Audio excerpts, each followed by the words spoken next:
Hello, good day sa tanan. Today's schedule nato is Tayasan and Barangay Matuog. So early tanganigikan kaganina no, but then when we arrive no in Tayasan no sa ilang office ni Ma'am Tess, unfortunately no canceled no ang atong schedule this morning. And wala ta na-inform nila no because wala man sila contact nato no because of what happened no sa atong account nato no previously. And then okay lang gyapon no, we're so thankful. Okay, because namatadagan nga gihapit pod no.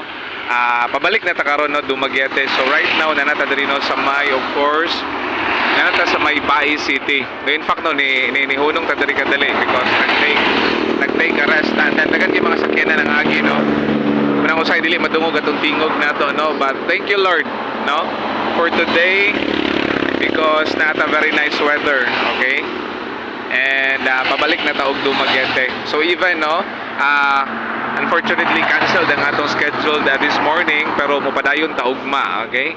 So at least atong nahapit ang atong mga gipanghapit no karong adlaw. So bye bye no, God bless you Dumaguete no. Happy Monday. Thank you Lord. Okay, bye bye, God bless everyone.